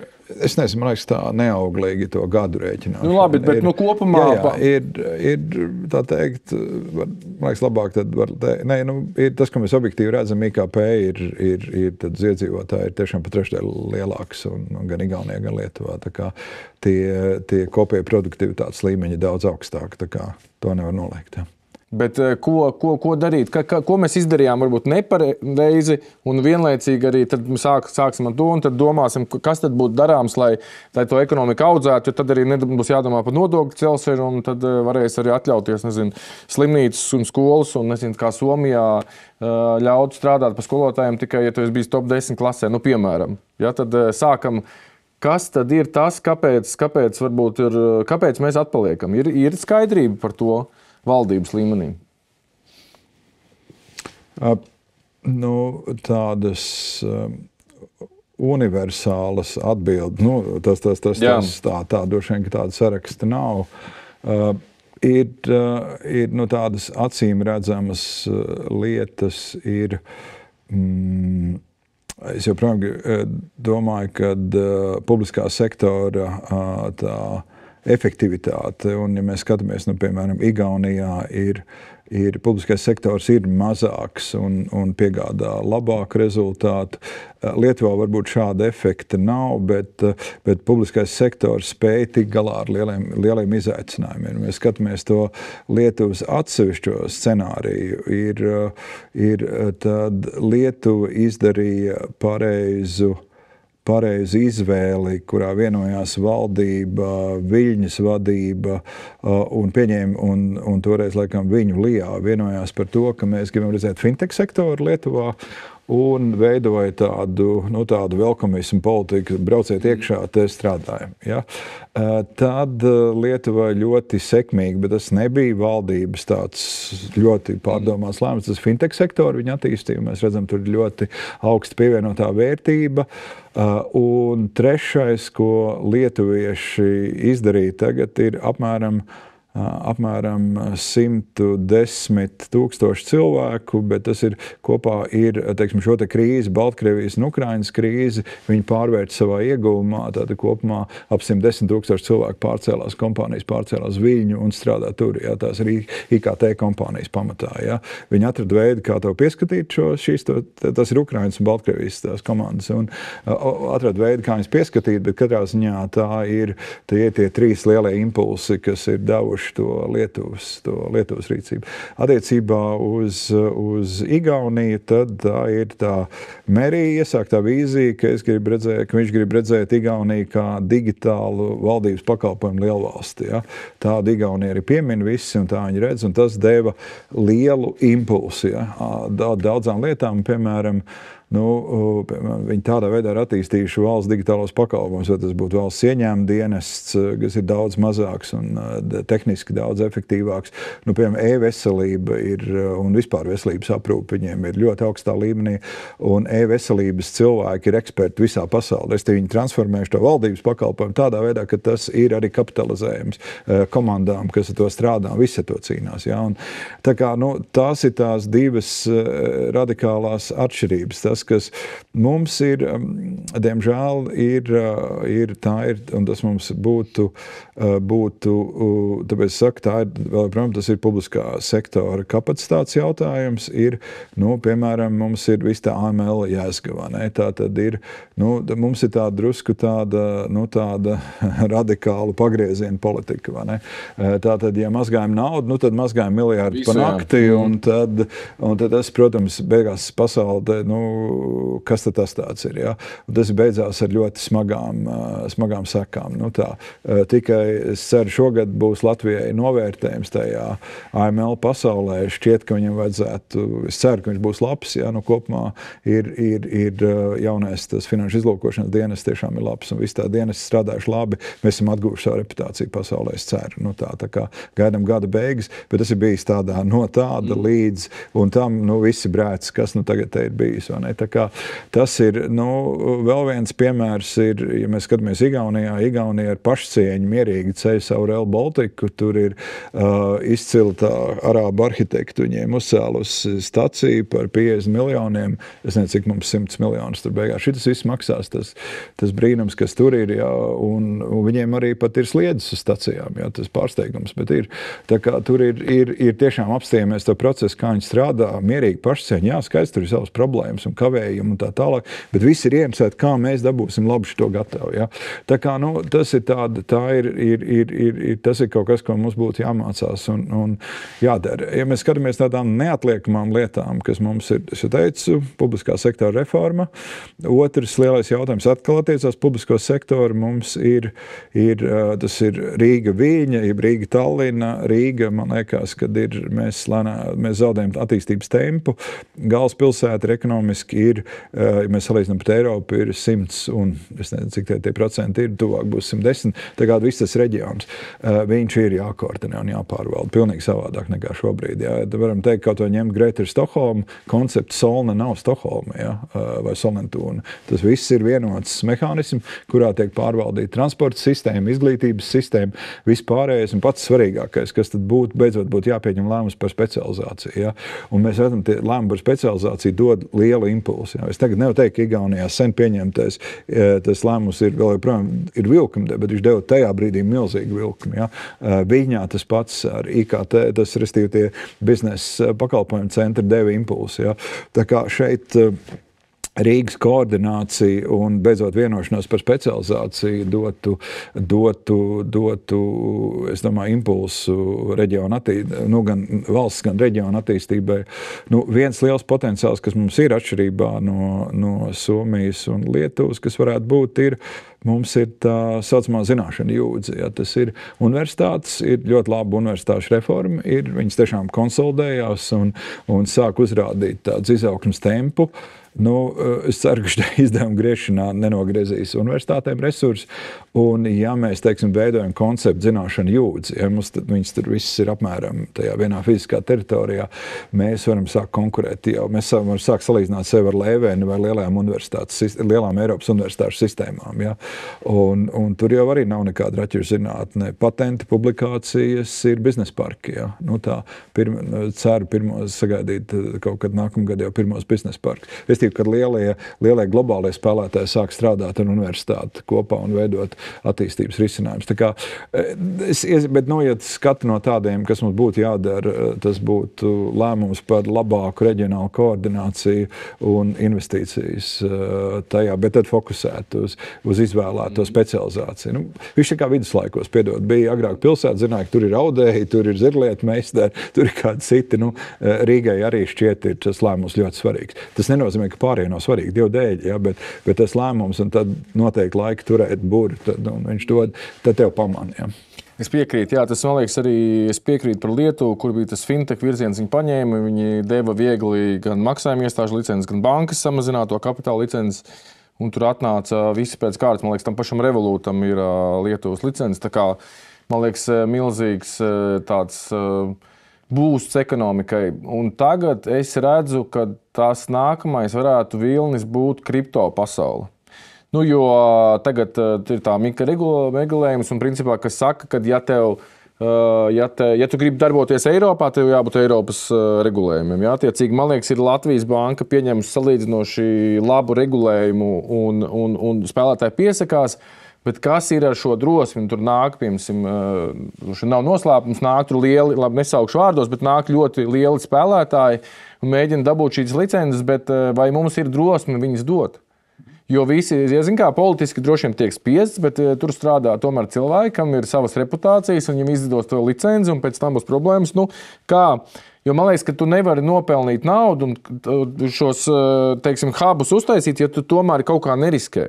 Tādu 100% varbūt kāds ir viedoklis par šo?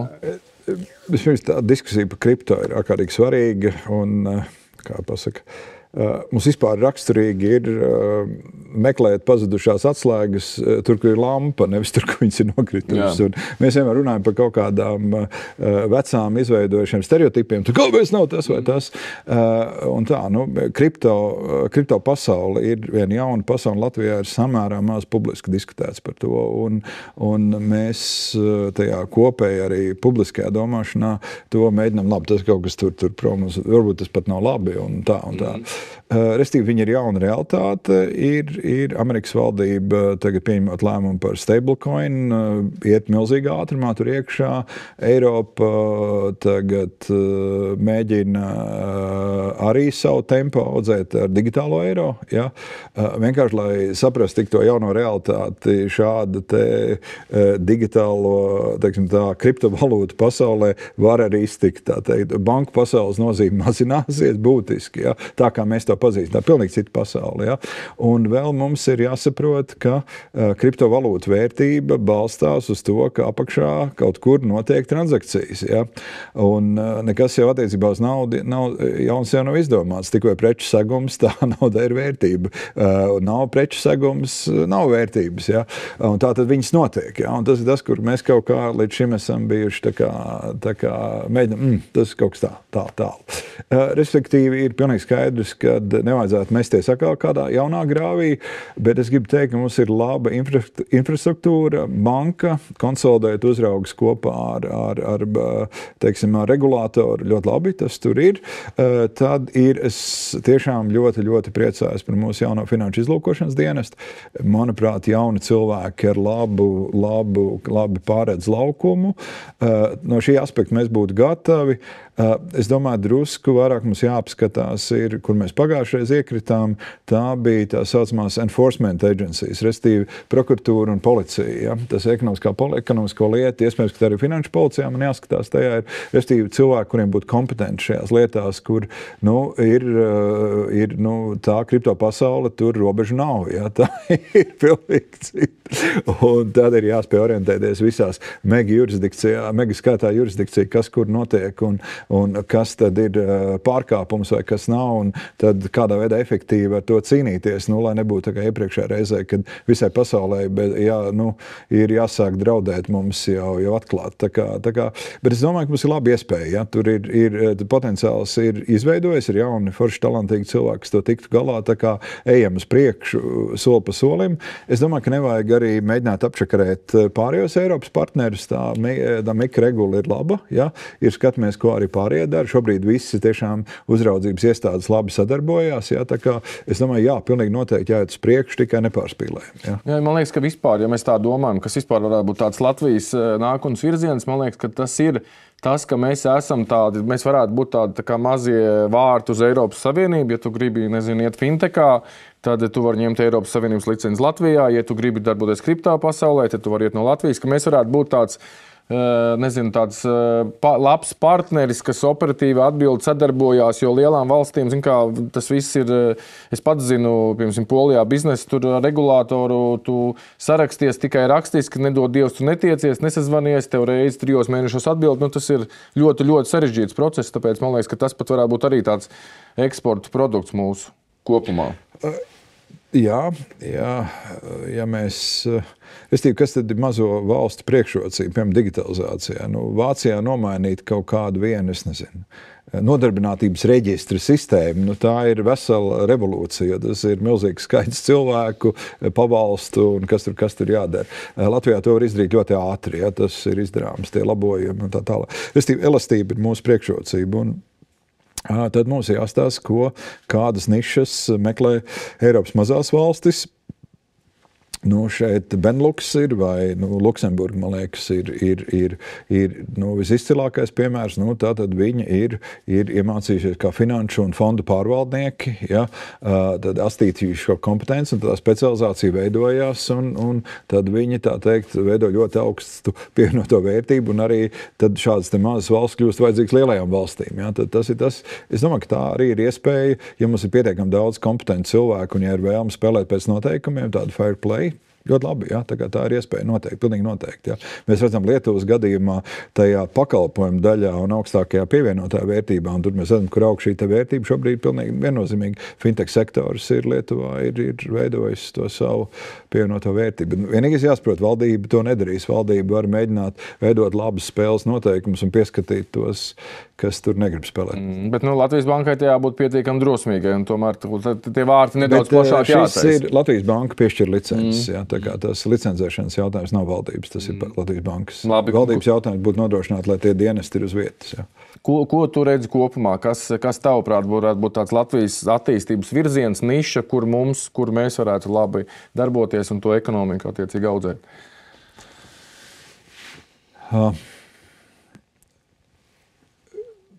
Restīvi, tur ir tāda, viena jau es pieminēju, vai ne, tas tā lielā geogrāfiskā orientācija, tas būtu koordinācija Rīga, un tad Rīgas specializācijas izvēles varētu dot milzīgi impulsu. Es domāju, ka milzīgs potenciāls slēpjas Latvijas universitātēs, un tas tiešām var dot tādu offsetu startupos, ja vienā vai otrā veidojas kompetenci, ir laba profesūra, un te ir, piemēram, tas e-veselība Igaunijas ir liels piemērs, kur ir visā pasaulē viņi strādā tie cilvēki. Tā kā tas ir... Tad ir nākamais lielais jautājums, kas tagad būs valdības darba kārtībā, ir kapitāla tirgus. Mums iet ļoti grūti un ir ļoti tāda viensētnieciska rustikāla domāšana, bet tas kapitāla tirgus ir svarīgs. Un, ja mēs redzam, kā šobrīd sāk attīstīties obligācija tirgus, tas rāda, ka tā vajadzība pēc viņa ir. Mēs skatāmies, Zviedrijas kapitalizācija ir kaut kāds 130% no IKP, mums ir 1,3%, ja? Kur augt ir milzīgi. Bet redz, kāpēc tas ir svarīgs? Redzi, mēs, piemēram, runājam par valsts kapitāla sabiedrībām, kur ir tas āķis apslēpts. Pirmais ir transparents, ja? Ka tev redz, ko tu dari. Ja? Tu tur nevari kaut ko tur, ja tev ir jāveido, atslēga tur ir vadība. Ja? Tad vai tu spēj atklāt, transparenti vadīt, mana ideja ir šāda, un mēs nākam ārā un tā. Bet kas ir tajā visā ir vadība plus izaugsmes stāsts. Ja? Neviens neguldīs akcijās, varbūt pensiju fonda guldīs, nezinu, sadals tīklā. Viņš tur stabils un garantēti tur, cik tur 2% pēļņi, bet visi gulda izaugsmē. Ja? Tad, kad es nopirku akcijas te, un es viņas pārdošu tad, jo es sagaidu izaugsmi. Ja? Tas ir tas, kas Latvijā šobrīd trūkst ļoti, ja? Kur ir vadības komandas ar izaugsmes stāstu. Ja? Tātad, bet, ja mēs skatāmies no valdības loģikas puses, tad kapitāla tirgus, visi stimuli, infrastruktūra ir izcila, Nasdaqs ir arī kopējais Baltijas Nasdaqs, indeks vienādi, tā kā visi var kotēties Nasdaqā. Tikko bijām ar Finanšu ministrijas komandu Eiroclearā, tas ir lielākais Eiropas kapitāla kanāls. Skatīsimies, viņi sagaida, ka mēs attīstam, viņiem pārāk dārgi uzturēt to. Tā doma būtu, ja kotē Rīgas biržā, to es arī Eiropā kotēts. Ja? Bet tā sistēma ir ļoti dārga, lai viņi uzturētu. Tad skatīsimies, ko ar to darīt, jo bezgalīgi sponsorēt viņi nevarēs. Vai ne? Ir tā kopēja Eiropas politika kapitāla tirguma, bet tik un tā, visam ir savu limitu. Tā ir tāda, bet infrastruktūrā mēs esam gatavi. Tas būtu tām valsts kapitāla sabiedrībām kaut kā būtu jāizkustās. Pašlaik simpātiskākais izskatās Rīgas ūdens. Jā, tas no visiem tām ir laba komanda. Viņa Nasdaqā ir pat reitingu dabūjuši, viņi dabūjuši reitingu aģentūrās. Tā kā tas būtu, tā būtu, tas nākamais ir, tad skatāmies tā specializācijā, kur mēs varam dabūt izaugsmes stāstus. Un tad vēl viena lieta, par ko mēs domājam un veidam tādu arhitektūru veidot, ir, restīvi, ja mēs skatāmies, man liekas, to vislabāk redzēt, ir tāda vietnē, man liekas, Harvardā viņa ir tas Atlas of Economic Complexity. Ja, tā, tu redzēt, kāda ir dažāda kartējums ekonomikai. Un tas, ko mēs varam Latvijā redzēt, ka Latvijā ir mīļa, maza ekonomika un ļoti daudz dara visu, ko. Mums nav tā, ka viss ir tikai kokzāģētā. Ja. Mums var atrast, ir gēnu cilvēki, ir cilvēki, kas taisa lāzerus un kāds, bet viss ir mikrokompānijas, ļoti mazas. Ja. Un, restīvi, nepietiek tā kapitāla, lai augtu. Un tas viens no lieliem izaicinājumiem ir kaut kādā veidā, kā radīt finanšu fondus, kas palīdzētu, viņi sauc par merger acquisition procesu, ja, kad kompānijas tomēr saspiestos, labi, kaut vai arī pārkāpjiem likmēm pāri, iespējams, ka viņas ir atšķirīgi nodara, bet viņas ir lielākas. Ja? Teiksim, pie miljārda mums jau, aiz miljārda mums ļoti maz kompānija, kam ir apgrozījums. Un būs ļoti svarīgi, kad miljārda lielās kompānijas. Restīvi, ko tas nozīmē? Kompānija ir resursi, pirkt citus, attīstīties un ieguldīt. Ja? Kamēr viņi ir maziņi, tur man ir daži 100,000 eiro vai daži miljonu apgrozījumi, ļoti labi, ka viņi nodrošina darbu, bet tas izaugsmu neveicinās. Ja tu gribi iet eksportā, gribi attīstīt pakalpojumus, viņos ir jāiegulda, ja, un tev ir vajadzīgs mērogs. Un, tas ir tāds otrs lielais no valdības puses, varbūt tāds jautājums, kā atrast finanses, lai dot prēmiju tam izaugsmē. Trešais ir, ko mēs skatāmies, joprojām ekonomikas masa ir ļoti maza, ārējās investīcijas, Jāgeri izskatās labi, ja, viņi atmetīs vēl to Ozola kungu iesākt to sales pitches, bet tad veidos viņas adekvātus, un tas ir svarīgi, veidot adekvātus sales pitches, es domāju, ka aizies labi. Jā, viņa sola līdz gada beigām, man liekas, pat miljardu investīcijas. Man ir ļoti simpātiski, kā viņi rīkojas, tā kā es domāju, tas ir ienākošā, bet jāsaprot, ka ārvalstu investori nevienmēr ir Ziemassvētku vecīši. Ja? Tas ir skaidrs, jā. Tur ļoti rēt neesmu redzējis nevienu sarkanu cepurīti. Ja? Tā kā tas ir svarīgi, un tas nonāk pie vēl viena, kas būtu arī Lijā vai kāds cits jautājums, kādā veidā sarunas ar vietējiem, teiksim tā, vietējiem kapitāla turētājiem, kādā veidā stimulēt viņu investīciju. Man liekas, ka ļoti laba iniciatīva ir Altumam, kuri šobrīd dod līdz pat 70–80% garantijas atbalstāmām uzņēmumu kategorijām, un tad uzņēmumi var iet uz banku un saņemt kredītus. Man liekas, tā ir kaut kāda super iniciatīva, jo tā kā bankas tad redz, ka viņas mazāk riskē, tad viņas drošāk kreditē, un man liekas, ka tas ir ļoti, tas ir kaut kas ļoti labi strādā. Apmēram tā virzienā, tas, ka mēs līdz šim tā kā drusku mazāk pievērsām uzmanību vietējām komandām un vietējiem uzņēmumiem.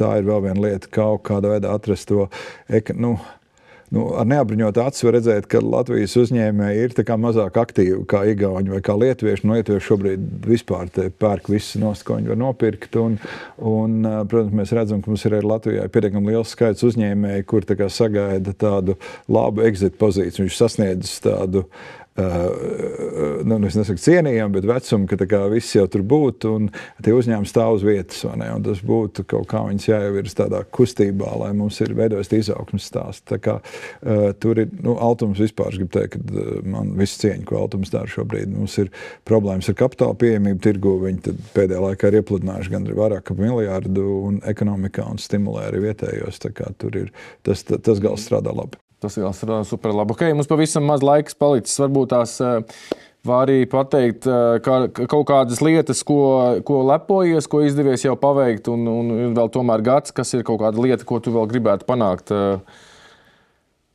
līdz nākamajam sasaukumam. Šis jau nav tāds plātīšanās raidījums. Nē, jā, tas nav, bet kopumā.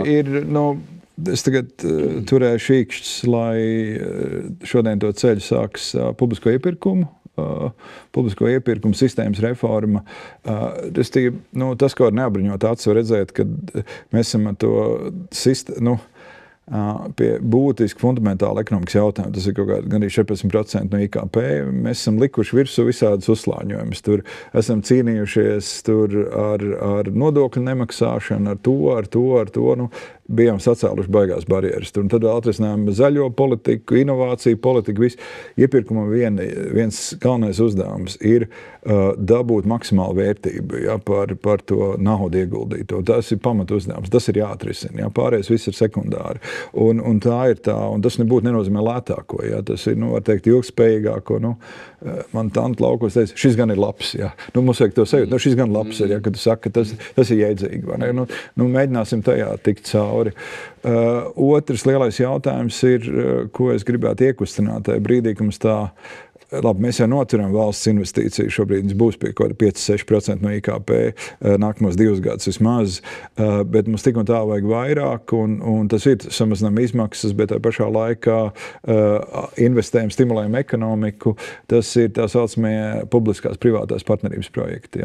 Ķekavas apveceļš, manuprāt, izcils projekts. Mēs esam dabūjuši lētu, būtiski lētāku nekā valsts iepērk, ļoti labu tehnoloģiski atrisināt ceļu posmu. Cerams, ka Bausku apveceļš būs līdzīgs. Pašlaik ir tāda ugunslīnijā ir apmēram 100 miljonu projekts ar Eiropas investīciju banku par pieejamo mājokļu celtniecību. Tad privāti operatori, tad viņas būvē, un tad līdzīgi kāds Ķekavas apveceļš 25 gadus pārvalda aktīvi, un tad viņi atdod pašvaldībām apakaļ. Cerams, ka izdosies. Šī brīdī tas ir viens veids, ka mēs varam dabūt investīcijas uz nomaksu. Mums svarīgi ienāk kapitāls iekšā. Un šādā veidā mēs varam atrisināt ļoti daudz no infrastruktūras vai citām lietām. Trešais, es kaut kā ļoti, ļoti gribētu pierunāt kolēģis, ka mēs tomēr skatāmies uz to publiskā sektora reformu. Tas nav vienkārši, tas ir, mēs kopumā skatāmies, tas ir 3000 cilvēku ministrijās, 59,000 kopumā valsts, kas ir nosacīti iestāžu cilvēki. Ka mēs ieliekam pareizos mehānismus pārmaiņām. Tur mums ļoti, ļoti vajadzētu arī izmainīt to pieeju, ka mēs mēģinām visu paši padarīt. Iespējams, ka mums vajag kāds spēks vēl palīgā ārējais, kuri jau zina, kā to darīt un vienkārši ātrāk dabūt tempu. Šīs 3 lietas dabūt, tagad, es domāju, būtu viens labs impulss ekonomikai tikt uz augšu. Okay, super, paldies. Neatbildēju gan īstenībā, vai mēs to Rail Baltiku varam atļauties?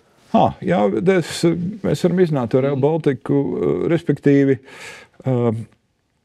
viņam ir, viņš ir tajā, viņš pilnīgi noteikti nav tādā standarta biznesa projekta klasē. Tas vienkārši nav iespējams. Tad, ja mēs sakam, tas ekonomiskais efekts ikgadējais, es neesmu atradis citus datus, protams, bet tas ir kaut kā 30 no 40 miljonu eiro. Uzturēšana. Ko? Uzturēšana? Nē, ko viņš iedos apgrozījumu. Ienākumu. Uzturēšanu mēs vēl nezinām. Bija tie iepriekšēji, kas bija kaut kādi tā infrastruktūras uzturēšana, tas kopējais bija kaut kādi 70-80 miljoni izskanēja gadā, bet tie būtu jāprecizē. 150. Dzelzceļš vien mums izmaksā 95 miljonus gadā. Tā kā tas būtu vēl viens. Bet tad otrs ir jautājums, kādā veidā uzbūvēt šo līniju. Tas ir Eiropas projekts. Eiropa dod lielāko daļu no naudas. Tas nav labi. Nodokļu maksātāji maksā 15% no tā visa. Bet arī tad, ja Eiropa dod, mums būtu ļoti svarīgi, ka viņš tiek maksimāli efektīvi izdarīts. Jo, protams, ir tā līdzmaksājuma daļa un mums ir arī tā partnerība. Ja? Un tā partnerība ir ļoti sarežģīta. Ja? Teiksim, tā ir pirmā partnerība Baltijas valstis, otrais līmenis ir Polija, Somija un viss tā Eiropas sistēma. Un viņam ir divas tās ģeopolitiskās nozīmes. Tā viena, pirmā fundamentālā ir līdzīgi kā elektrības tīklam, mēs atslēdzamies un vienalga, ko tas maksā, bet mēs esam neatkarīgi. Ja? Attiecībā uz dzelzceļa sistēma, tā ir pēdējā sistēma, kas nav savienota ar Eiropas Savienību. Eiropas kopējā ekonomiskā tas ir, mums ir jātransformē.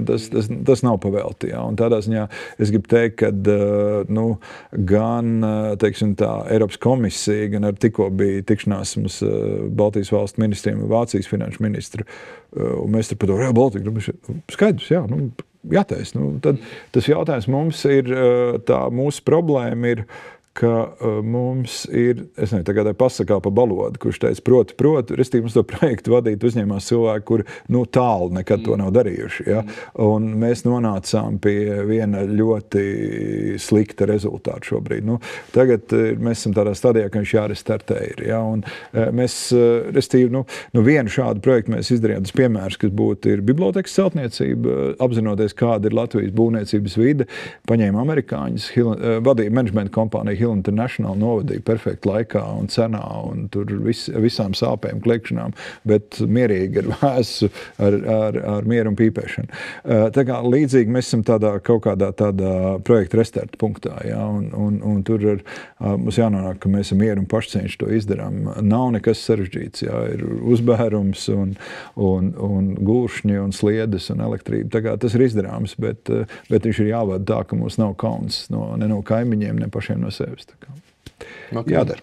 Labi. Un piedod, jā, es nepiebildu, pats svarīgākā lieta šim te projektam ir milzīgi arī militārā nozīme. Jā, tā ir vēl viena versija, jo restīvi tas ir ātrākais veids, kā pārvietot lielu daudzumu aktīvu pa, teiksim, šo te līniju, Baltijas līniju. Jā. Un to pa ceļiem izdarīt nevar. Aviācija var kaut ko izdarīt, bet ne tādā apjomā. Jā. Tā kā tā ir vēl viena ļoti svarīga, teiksim, visām, teiksim, gan tā kopēja NATO struktūrai, kas ir šeit, tas ir Briti, ir Igaunijā, Vācieši, Lietuvā, Kanādieši šeit, jā, arī teiksim, tā kopēja koordinācija, tas ir milzīgi. Varbūt to arī jāliek ir aizsardzības budžetā, kurš šobrīd ir daudz lielāks. Aizsardzība ir jādara pašiem savas lietas. Tā kā tur ir man liekas, tie jaunie NATO plāni ir tiešām ļoti cienījami. Mēs skaidri saprotam, kas mums jāizdara, ir laba koordinācija. Tā ir skaidri precīzi darba dalīšana, kas jums jāizdara, puiši, un kas jums ir. Puiši un meitenes, jā, tos palikt korekti, jā. Bet ir tur, lai viņi strādā, jā, tur mēs ejam pēc tā plāna, tā kā to gan mēs nevajadzētu apgrūtināt. Infrastruktūra, un aizsardzība ir aizsardzība. Labi, paldies. Super. Labi, paldies, jā.